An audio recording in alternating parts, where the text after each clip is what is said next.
There is a calculating logic behind why society underestimates you, why peers speak over you during discussions, and why they continually test the elasticity of your patience. They brazenly push against your boundaries and question your intrinsic worth, not because you are incompetent, but because you are perceived as safe. You are harmless.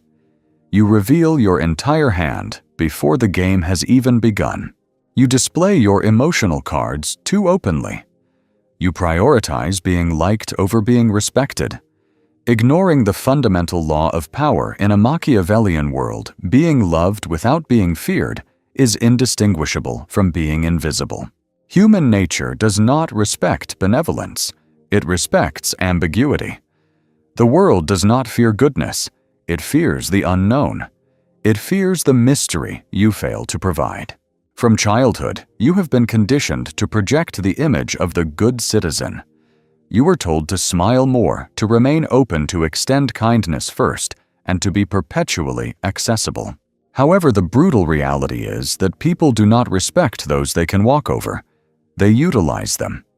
Because what is fully visible is entirely predictable, and anything that is predictable can be easily controlled. Machiavelli understood this dynamic intimately. His writings were not designed to comfort the weak, but to warn the naive.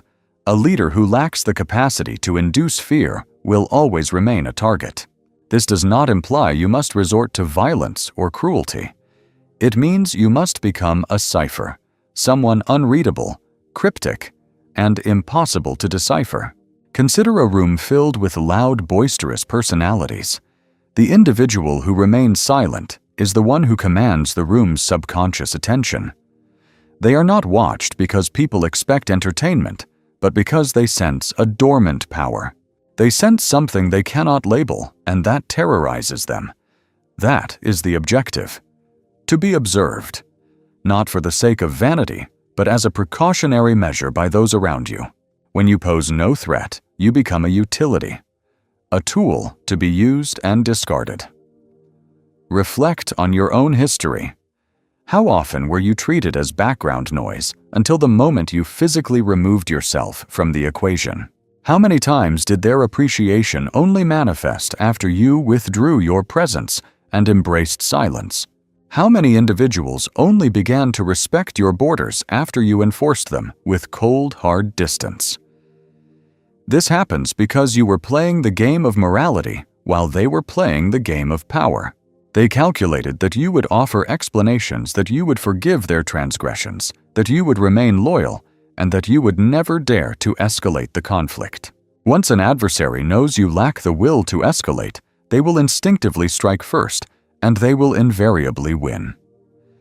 Machiavelli observed this in the courts of Italy, but it applies everywhere.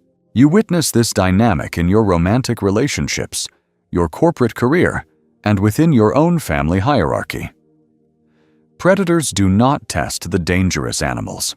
They test the ones who are emotionally porous because they know your own empathy will restrain you long before your dignity kicks in. However, the moment you transform into a threat, even a silent psychological one, they hesitate. They flinch before they speak. They analyze their tone. They prepare their words with meticulous care. They pause before disrespecting you. Why? Because now there is a lingering doubt that while you may not bark, you possess the capacity to bite. This is the overwhelming power of the unexpressed. They are waiting for your reaction. That is their metric for control. Can they provoke a flinch? Can they force you into a defensive explanation? Can they manipulate you into chasing their approval? Can they make you yield every time you react? They mark you as safe. Every time you remain stoic, they mark you as hazardous. Being dangerous does not mean being unstable or unhinged. It means being utterly unreadable. Machiavelli realized that the second people can forecast your emotional weather, they will construct their future plans around their needs, completely disregarding yours. But when your internal state is a fortress, they wait, they watch, and ultimately they submit. You have spent decades trying to secure love as a priority. In 2026, attempt to be feared quietly, not through shouting or overt threats, but through inconsistency, through strategic silence, and through a refusal to bleed emotionally on command.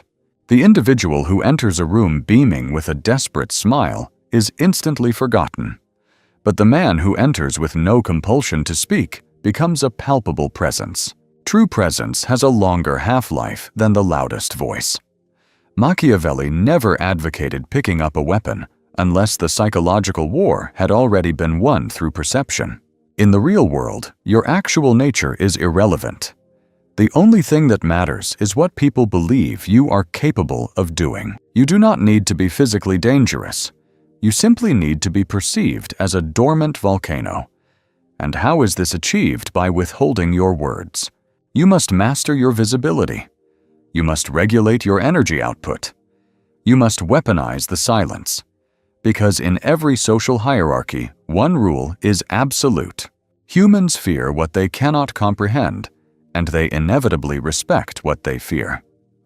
Therefore, rule number 1, never display your full hand. The loud ones, the amateurs, they expose everything. They broadcast their ambitions, their deepest insecurities, their strategic plans, and their emotional triggers for the world to see. They speak incessantly. They try to prove their worth. They flex their ego. And the more they reveal, the easier it becomes for a strategist to calculate the exact method to dismantle them. Machiavelli did not teach the art of exposure. He taught the art of opacity. He knew that if they can read your manual, they can replace you with a newer model. If they cannot read you, they must prepare for you. So speak less than necessary. React with deliberate slowness. Keep your true intentions shrouded in a thick mental fog. This is not to create confusion, but to dictate exactly how you're interpreted.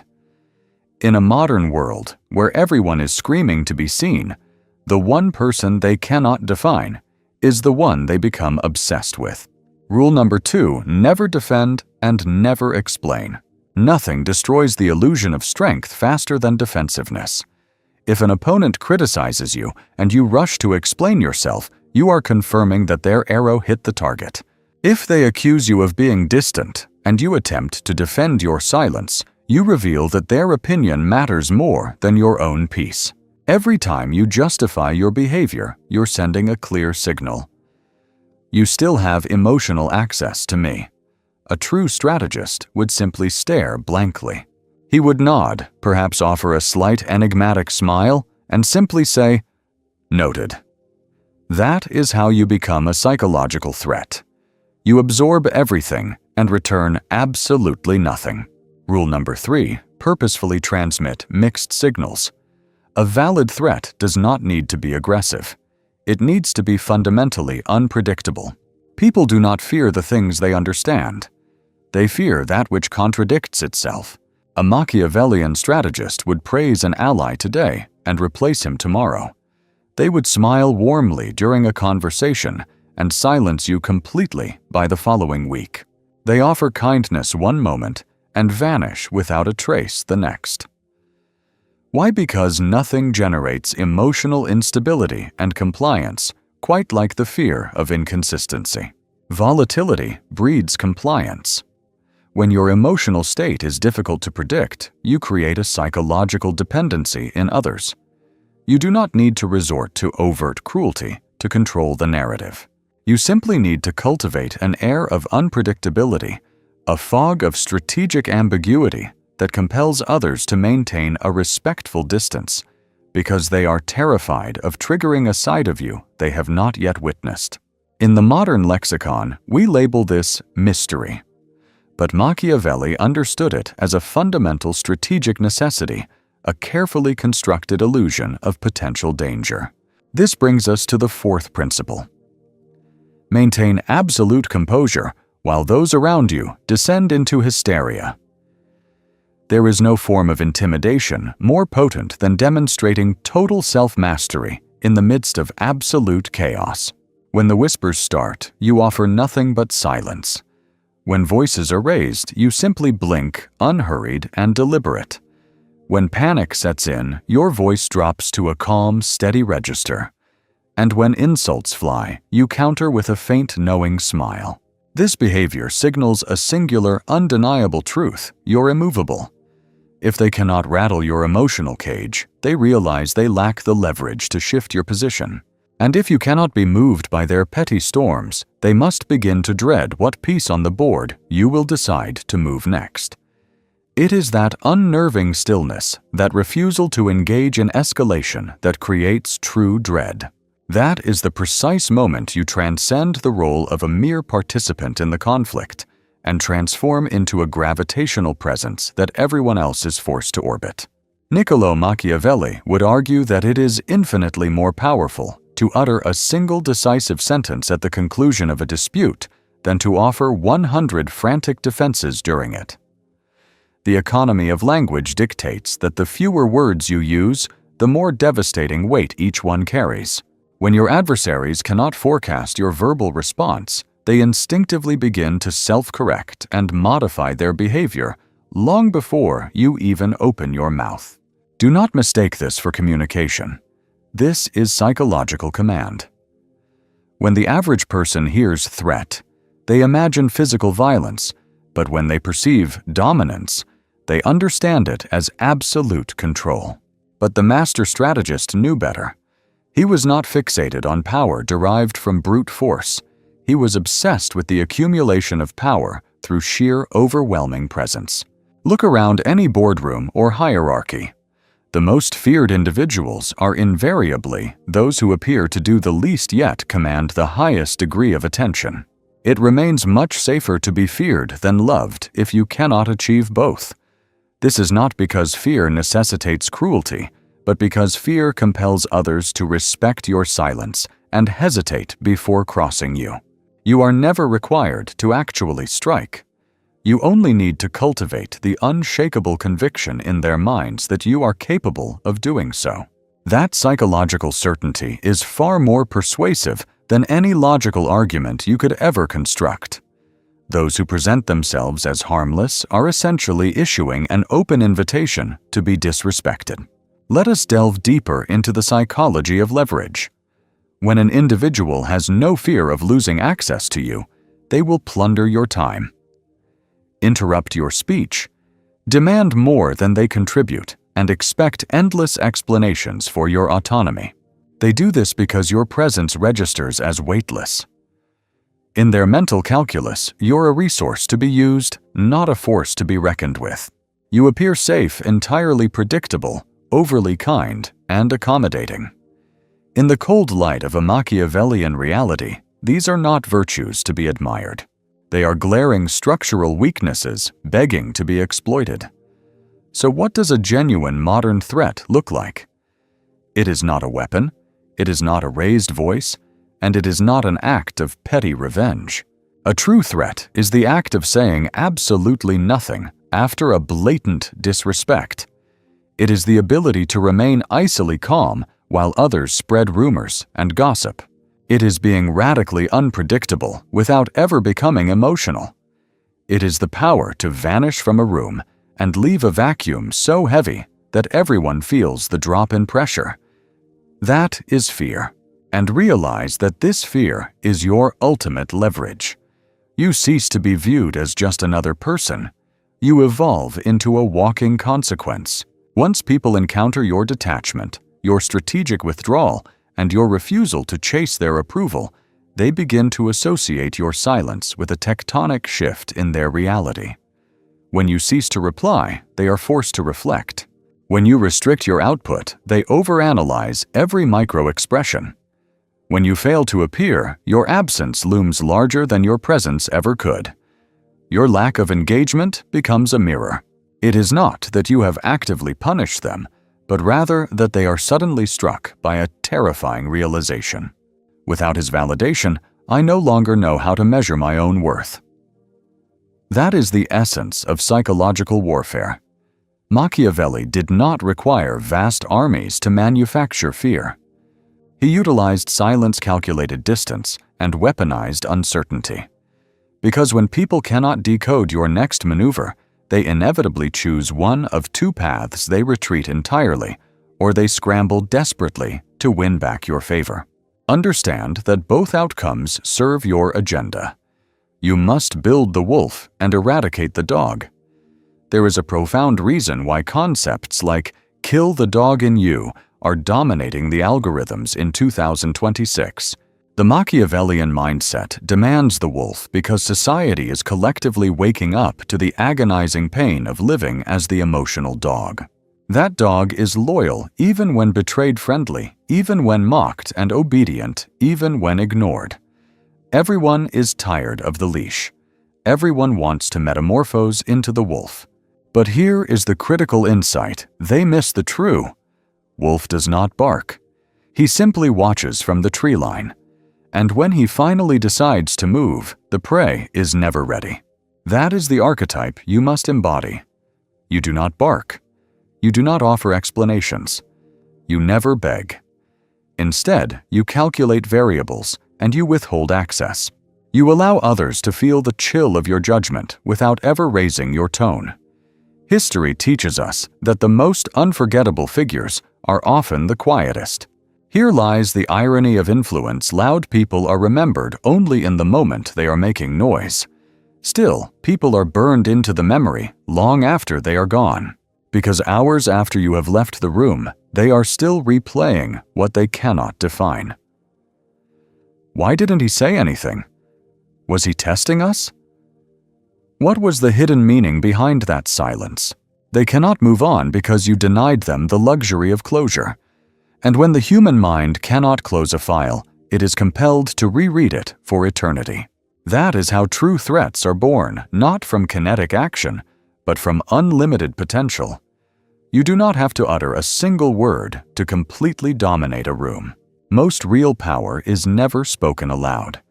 It is signaled through posture, through an aura of presence, and arguably, most importantly, through what you refuse to do while everyone else is desperate to be seen. Machiavelli would not bark orders like a common taskmaster. He would observe with clinical detachment. He would allow others to reveal their hands. And then, without ever raising his voice, he would force them to fear the heavy space between his words. Do you want to become a genuine threat? You must begin with daily habits that make people question the extent of your reach. Habit number 1. Never under any circumstance be the first to react. When someone throws out a comment that is offensive baiting or triggering you, simply wait. Watch as everyone else rushes to respond, to defend their ego, to secure the last word, but not you. You blink slowly. You hold the pause. You let their chaotic energy bounce harmlessly off your wall of stillness. And why do you do this? Because in the laws of power, every person who reacts first is automatically categorized as the weaker party. But the one who waits, that is the predator, whose next move everyone is terrified to anticipate. Machiavelli understood that responding too quickly signals subservience, so he employed a tactical deafness, preferring to let a statement hang in the air rather than replying before the speaker had fully exhausted their thought. This vacuum of silence is not born of hesitation. It is a weapon of calculation, and the human mind is far more terrified of being quietly assessed than it is of being loudly confronted. The second principle involves a deliberate deceleration of behavior. Reduce your velocity limit, your verbal output, and exit the interaction before the climax. A triad that fundamentally rewires how others perceive your status. Decelerated speech projects absolute command over time. Brevity signals that your words are a high-value resource, and premature departure breeds an intoxicating sense of mystery. While the masses babble to be comprehended, you must operate differently. True authority does not beg for understanding. It demands interpretation. Compelling those around you to obsessively analyze your subtext and ask, what was the hidden meaning behind that look? They will torture themselves wondering if your silence was an endorsement or a warning, and they will scramble to understand why you disengaged exactly when the atmosphere changed. The strategist unnerved his rivals not by raising his voice, but by becoming a ghost. He withdrew before he could be categorized, knowing that the human mind instinctively fears what it cannot define. The third discipline dictates that you must strategically withdraw to amplify your impact. The most dominant figures in history were rarely the most visible, but when they did materialize, the gravity of the room shifted instantly. This phenomenon occurs because they understand the law of supply and demand applied to social presence. They refuse to saturate the market with their image. You must excise yourself from group chats, social gatherings, arguments, and boardrooms before you become part of the furniture, distinguishing yourself from the golden retriever that is always available versus the timber wolf that strikes and fades. When the predator slips away into the tree line, the entire forest holds its breath, asking where he went. And it was through this calculated scarcity that Machiavelli ensured he was always the primary focus of attention. Train yourself to be the void they notice, not the fixture they ignore. This leads to the fourth law, which is to eliminate the desperate urge to rationalize your maneuvers as explanations are for subordinates. Your natural instinct is to seek rapport through transparency, hoping to be seen as honest, but the strategist knew that every unsolicited explanation is a chip taken out of your authority. If you decline an offer, let the no stand naked and unadorned. If you pivot, your strategy simply move without offering a monologue on your motives or cushioning the blow for others. Strip away the emotional packaging and the need to justify your boundaries, because the moment you begin to explain your actions, you have subconsciously begun to defend them.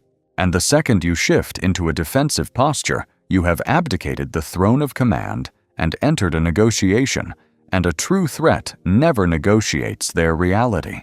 The fifth habit requires maintaining absolute emotional zero during social friction, as you will inevitably notice that peers and rivals constantly probe your defenses to locate your trigger points. They will deploy sarcasm, throw out provocative statements, or feign ignorance specifically to see if you will break frame to correct them. They will weaponize awkward silences, flirtation, subtle jabs, or guilt trips solely to fracture your stoic mask and force a reaction. They do this because they can sense that unreadable energy radiating from you, and it terrifies them. They need to crack the code to reassure themselves that you are manageable, for if they cannot, they must accept you are the stronger entity. Let them stew in their assumptions while you offer a slight, ambiguous smile. Observe their panic and disengage, because your leverage grows with every failed attempt they make to decipher you. As they struggle to read your blank canvas, you gain psychological ground. Machiavelli did not merely role-play authority, he embodied it. He ingrained rituals of restraint and micro-movements of control into his daily existence, projecting a posture that whispered, "My potential for damage is vast and invisible, and while you may never see it, you certainly do not want to provoke it." However, one must navigate the razor's edge between being an enigmatic power and being socially invisible, distinguishing between the silence that commands a room and the silence that is simply ignored. The Florentine's genius lay not in choosing terror over admiration, but in understanding the alchemy required to fuse them together. He mastered the balance so perfectly that even when he remained mute, his name continued to echo in the minds of the council long after he had departed. Terror unaccompanied by competence creates revolutionaries. If your power relies solely on fear, your subjects will mime obedience while sharpening their knives in the shadows. They will perform compliance in the light, but engineer sabotage in the dark, submitting on the surface while building a reservoir of resentment underground, which is the hallmark of fragile power.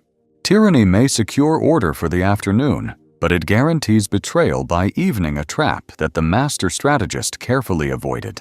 This is why he did not just command through silence. He earned deference through unpredictability, layering dread with a controlled form of admiration. You're not seeking love or popularity, but reverence the psychological stance where your peers think, "He possesses the capacity to ruin me, yet he chooses mercy." Conversely, admiration devoid of edge invites exploitation. If you are merely respected for your utility, people will begin to praise you openly while secretly using you. They will trust your competence and laud your leadership, but eventually the ask will exceed the give, and they will begin to interrupt you without a second thought. They will come to view your kindness as an infinite resource and your patience as a guarantee, causing you to become liked rather than watched. And when eyes are off, boundaries are crossed. The antidote is cultivated tension. The apex predators of the social hierarchy carry a heavy atmosphere with them that forces others to pay attention. Do not mistake this for emotional drama. It is static electricity, the subtle unspoken understanding that while you're civilized, you are not harmless. You are dormant, not dead, and this friction keeps those around you in a state of hyper-awareness because they can never be quite sure how much of your persona is a performance. The moment people begin to calculate your depth and assess the risk you pose, they abandon any plans to manipulate or control you. To manufacture this gravity, follow the Machiavellian blueprint. Maintain ironclad consistency in your discipline, but remain erratic in your warmth. Your self-control must be absolute, but your emotional accessibility should fluctuate, ensuring you're always composed, but not always welcoming. Be stoic one day, faintly amused the next, and utterly opaque the day after. Never lose your temper, but never be fully transparent, keeping yourself collected but unavailable. This calculated inconsistency destroys their equilibrium. Give them a single moment of clarity, and then disappear, ensuring that when you do speak, it is with the precision of a scalpel. You do not argue. You terminate the debate with a single irrefutable insight, or you diffuse a chaotic situation with one carefully placed sentence.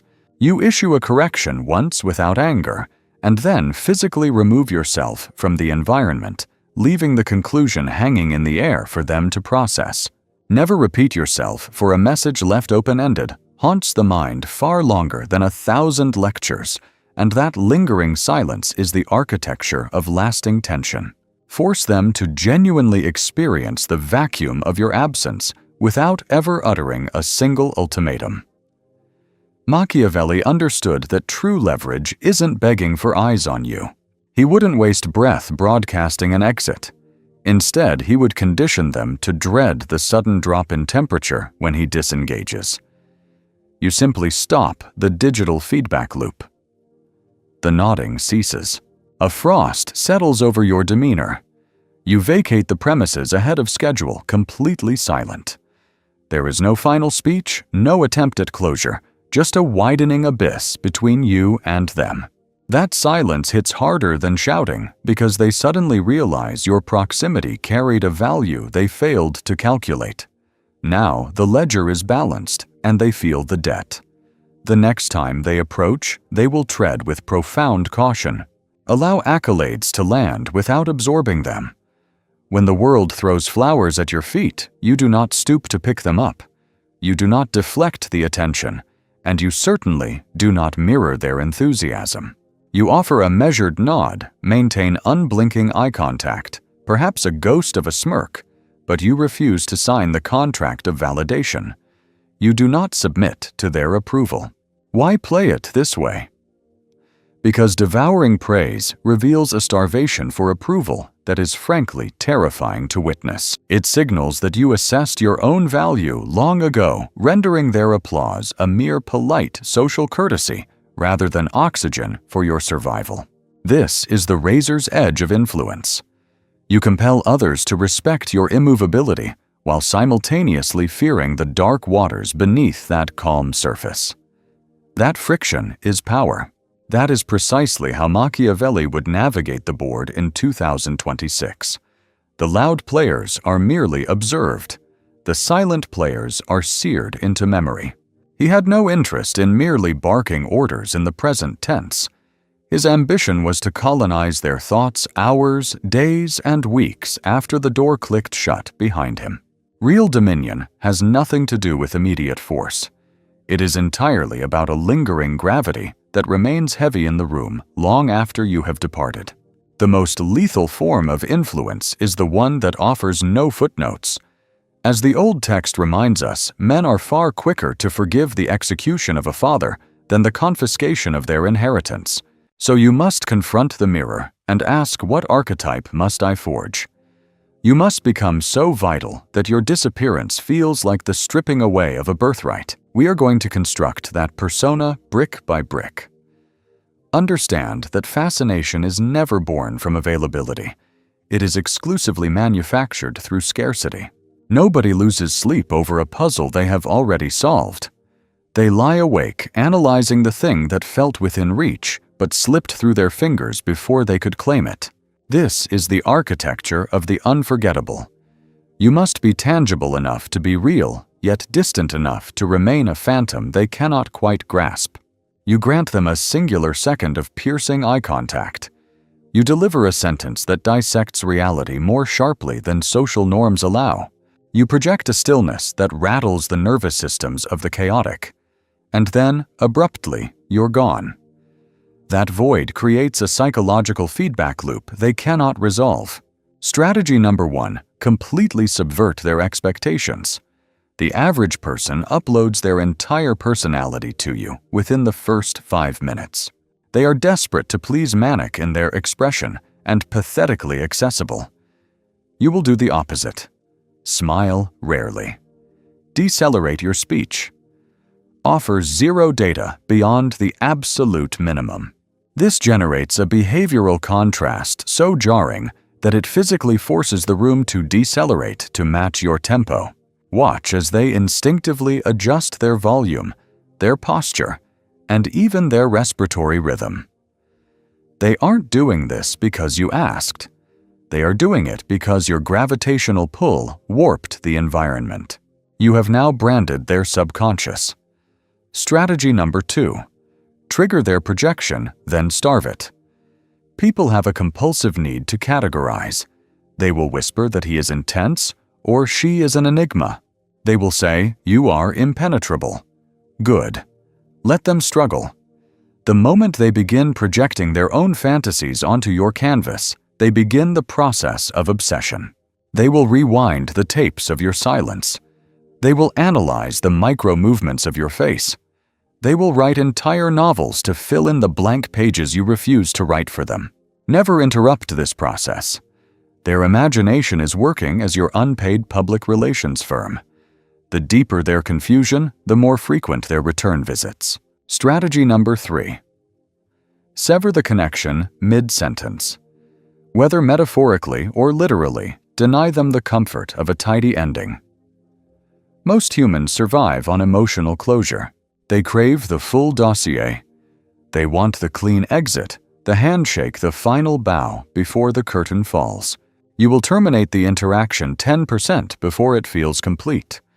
You evaporate from the scene just before they feel satisfied. You hold your silence 3 seconds longer than polite society dictates. Why? Because that gap, that incompleteness, buries a hook in their mind. They will mentally rewalk that path 1,000 times, desperate to place the final brick in the wall. This is how a fleeting presence mutates into a permanent fixation. Strategy number 4: guard your internal reality like a sovereign state. When they pry into your motivations, you reply, I am focused. When they ask about your welfare, you say, always calibrating. When they demand to know your desires, you answer, that depends entirely on the day. Feed them crumbs, never the loaf.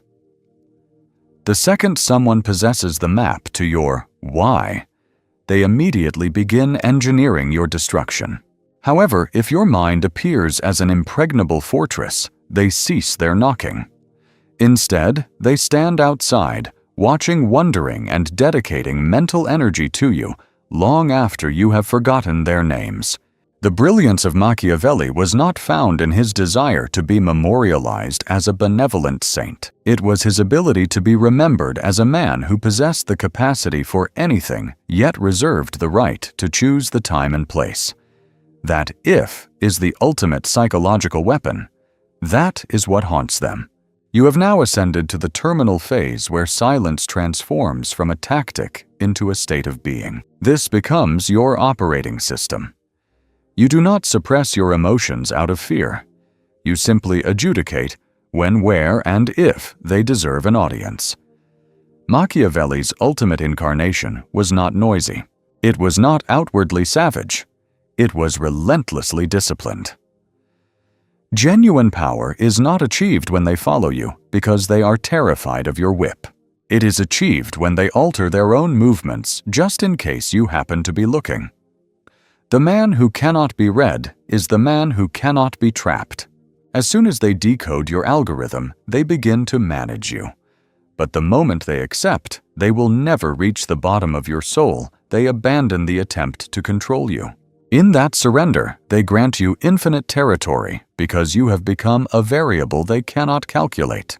And that which is unpredictable inevitably becomes untouchable.